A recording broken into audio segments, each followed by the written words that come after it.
Hi, Harry here for the Rant on August 23rd. The markets have come down finally, and of course everybody on Wall Street out there and on CNBC thinks this is just another correction on the way up. You know me, I think this is the beginning of a major crash.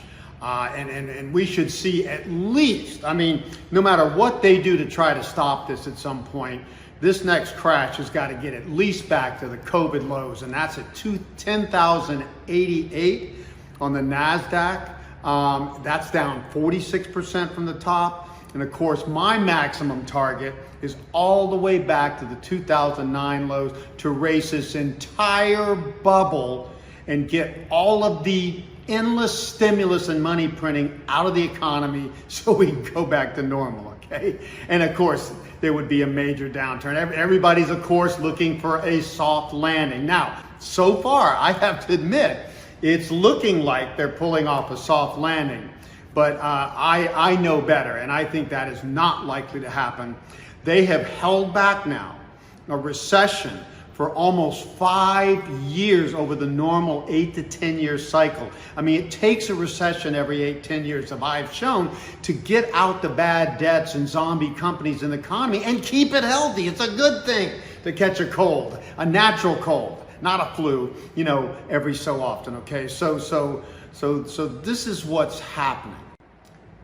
Now, of course, the big surprise here, the economy is kind of holding up after the biggest rate hike since the 1980-81, 525 basis points. That's a big deal, okay? So the question is why? Well, here's my answer.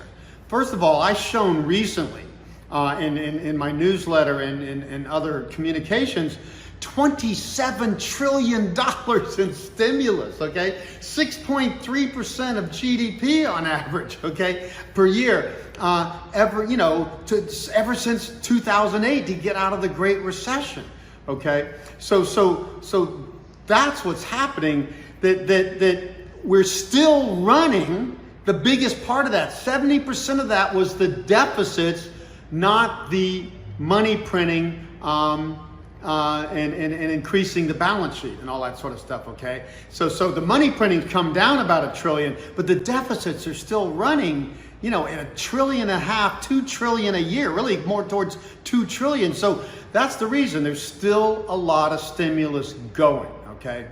So I still think that once we start weakening it all, and we have to remember also, this 525 basis points, by my best calculation, 1.5 year lag, not the normal one. It's usually 1 to 1.5, but everything's saying it's taking longer now because of the magnitude of the stimulus.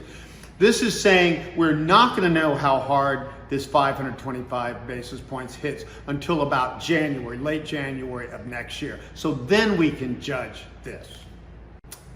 And again, the key break point I see to show that we are moving into a crash more rather than a normal correction, the NASDAQ to break its recent lows at 15,280. Then it would be down 18%, heading towards those COVID lows, down 46% at 10,088. Okay, so that's an important thing I'm watching. Also Bitcoin, because Bitcoin leads, and Bitcoin is down a lot more and earlier than stocks thus far, but it's bouncing just recently. I don't expect this Bitcoin bounce to last longer, if any at all, okay?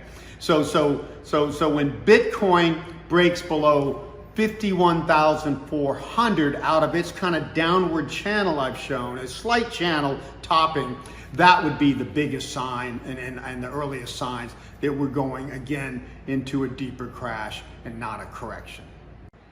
The other thing we are seeing is TLT, our safe haven. And again, I keep warning people, it's going to go up gradually now. I think it did bottom finally at 87, okay? It's going to go up gradually. It will explode when the crisis hits hard, okay? So it really is the ultimate safe haven, but it shows most of it then, okay? So shorting stocks is a better way to benefit in the early stages of the crash, and in the late stages, it will be increasingly TLT, and I'll be warning about that, okay? So it has gotten up to 99 here again, and a break of 101 would be significant upward, and then 109. Getting above 109 will really show that TLT is starting to make its way towards my ultimate target. And this is just a really good guess, folks, but it's just higher than the COVID lows in the last short recession and crisis, when in a deeper recession, 186. So again, that's the outlook. And right now, the major issue, does inflation actually get down to 2%, which it hasn't yet, so the Fed can start to cut rates and continue to and feel good about it. I mean, they're planning to do something here in late September. It looks like more like a quarter of a point, maybe 50, but a quarter point looks like the smarter move for them with some recent, higher job numbers than expected, revised numbers and stuff. So again, we're just looking here, but the trend is down.